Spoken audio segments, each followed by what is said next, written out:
Hello and welcome.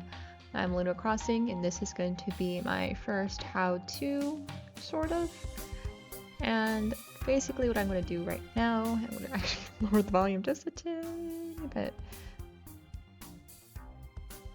is I'm going to teach you how to kind of place placeholder assets into your game. We have been playing Scarlet Hollow, so I thought I can show you a project that I've done in Rempe with my friend Scully. That's Scoli Wings. That we did for the Toxic Fury Jam last year. So I'm going to kind of just walk through you to how to go from like having placeholder assets to having like official game assets. But first, per usual, let's take that 5 minutes to do anything that you need to do right now, because you're gonna sit tight with me for about 10ish minutes. Yeah, 10ish minutes. That sounds good. And during that time, it'd be best to just kind of focus on the screen, or at least I find it better when you're focusing on the screen when you're going through a tutorial thing. I don't know, maybe you're built different. You can do that. I can't do that. Alright, I'm gonna go and do stuff. I'll be right back.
Alright, and I'm personally back. A little bit ahead of time.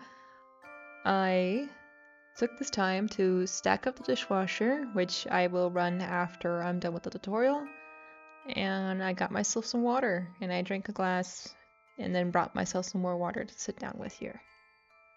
Because hydration is really important. It's the summer right now, and it's been a long time since I've lived in such high humidity that I kind of forget that water is really important and I need to drink it. I know the irony of me having a ghost fish and then forgetting to drink water. Probably what killed me. Joking, I'm alive. I really, really struggled to be alive. So I'm glad for that. But yeah, water is really important. Taking breaks is really important. I think I've recorded like 4 videos today. I remember just kind of, that's kind of like a blur. But the timer is almost up. Alright, that's 5 minutes. I hope you were able to do something really cool during that time. So, give me a moment. I forgot to set everything up. Well, not forgot, but... So this is Rempe. It is what Scarlet Hollow is made on, as well as a lot of different visual novels. It is the preferred method for a lot of indie devs to make visual novels on Rempe. This is because Rempe is extremely user-friendly, it's free, and it's open source, which it means it's free. That means if you are going to be using it, you wouldn't have to worry about licensing and stuff like that. Speaking of licensing, the music that you're listening to is all by Kevin MacLeod. Kevin MacLeod. Yeah, you got it!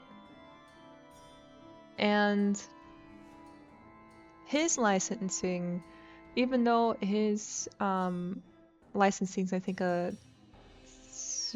think it's a Creative Commons licensing, I still have to give him credit for his songs and his make sure that you give credit, but it is otherwise free to use for commercial and non-commercial products, provided that I am not trying to license it myself. Like the music specifically. And that's a really good way to segue into this. So I'm going to load up version 7, which has the most of the beta assets. Some of those beta assets for Colonize It. Let's see, did I Oh, you're not up there. You should be up there. There you are. So just to show like the beginning of Colonize, like this stairway in the background is a Creative Commons asset that I took from Oh man, it's not in this version, it's in the other version. I will remind myself to show you who owns those images in a real quick moment. But as you can tell, I went too far. I went too far.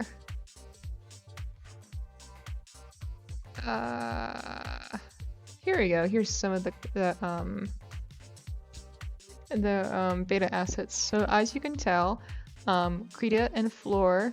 This is Krita. This is Floor. Krita is in pink and Floor is in green. Now, if you really kind of don't want to wiggle too much away from a certain style, or you feel like you can't just do stick figures, where I feel like I really struggle having stick figures in beta assets. If you have a certain color scheme going on, like for example, Krita and Floor have the color scheme of being in green and in pink. Floor and Krita, I should say. You can tell final assets from beta assets simply just by the colors. And this is great if you're, again, the only person working on the project, but if you do have multiple people, make sure that everyone is aware that the beta assets are in black and white, or however you want to signify them, and your final assets are directly stated in like a document, or any way that you can convey that information. That is because now we're going to open up open project. Let's see, and then do you have that for me? Oh no, it's not in the right spot. There we go. Yeah, I trust myself. I would hope I trust myself. So here's images that I made, such as the background images, which are stored elsewhere. They're stored in, as you can see right here, they're by Stefan Minon. I can't say it. I'm so sorry. I'm not French. But a lot of those assets are simply right here, and what you're going to notice from the final version. So let me go to part 1 full. Those images should be right here. Excuse me. So full 1 PNG, you can see that it's the black and white assets. Now I'm going to back out of both of these. Yes. And I'm going to show you the final version of the game. And this is the final version. Oh my gosh, I love that sleeping animation! Ah! So Scully is the one that did the sleeping animation. Scully Wings, and oh my god, I am still in love. I am still in love with this game. Anyway, we're going to start the game, and you're going to see that that little thing in the beginning is gone now, where it was like place cotton warrants here and stuff like that. And then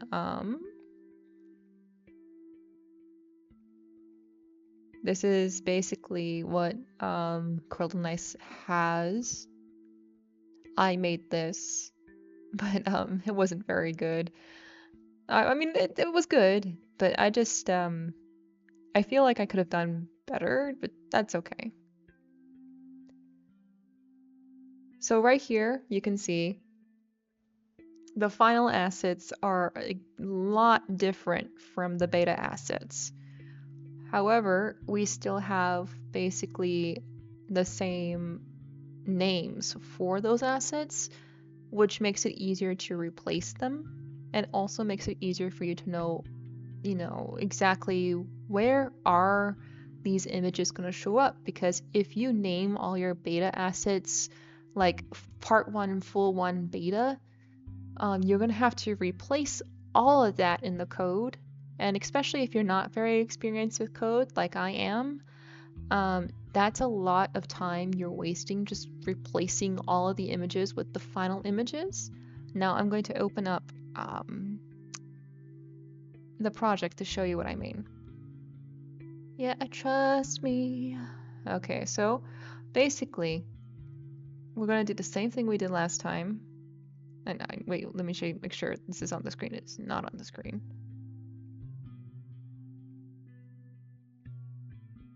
There we go. I'm going to do the same thing we did last time, which is, oh shoot, this is the, I mayhaps have freaked up. Images, part 1. Yeah, actually, no, they're here.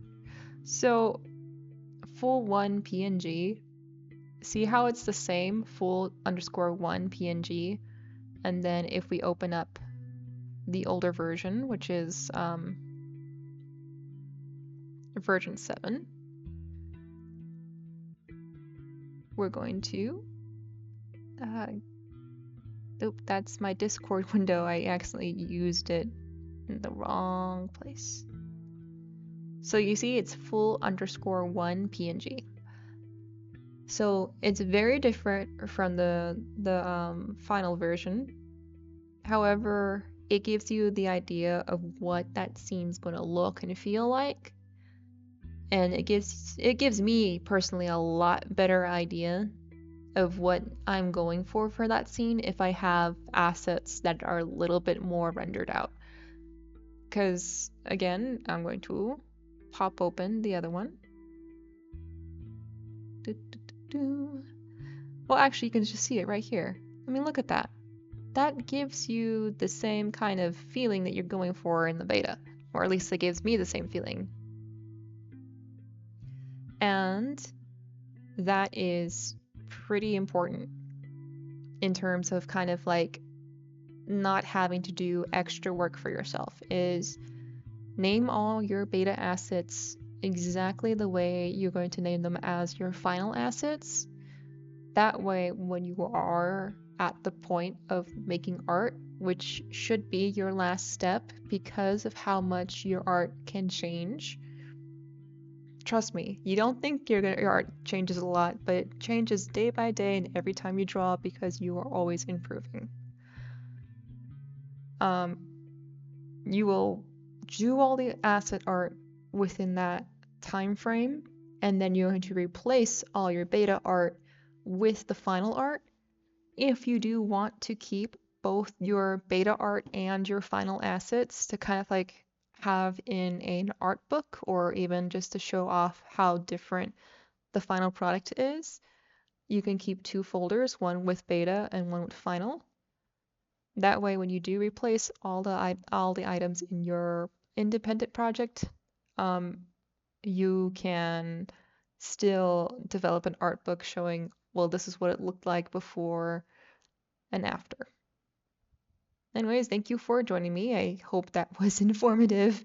I am so like uncertain if this is something people will be interested into, looking up and, joining me with. But I really appreciate it. Please do check out Curled in Ice. You can get it on Itch.io and only on Itch.io. Hey, excuse you. Captions. Captions. Captions, come back to me.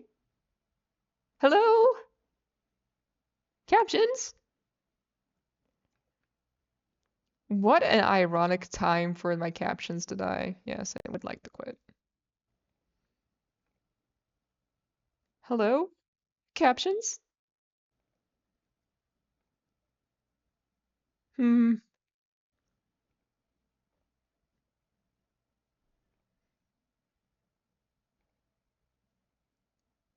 Huh.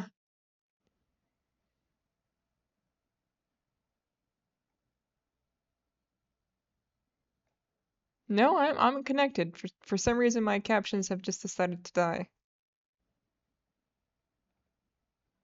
Captions? Captions, come back to me. Maybe it's because the audio isn't playing anymore. Let me Hello, captions, are you back? Captions, captions, come back to me. Okay, yep. It's literally because my audio wasn't playing anymore. Well, that's good to know. I didn't know that was a problem on my end. Anyways, please check out Curled in Ice. You can only get it on Itch.io. It's for free, but if you want to donate to me and Scully, we would really appreciate it. I'm also a part of a Yuri Jam this year as well. I'm working on it with my friend Quant Universe. That's Quant as in Quandt Universe. And I really hope that you'll check that out too. Now for the music by Kevin MacLeod, we have Disco Lounge, which is the one you're listening to right now, Industrial Music Box, Industrial Revolution, Son of a Rocket, and Wet Riffs. Thank you so much for joining, and I hope you have a great day. I'll catch you later.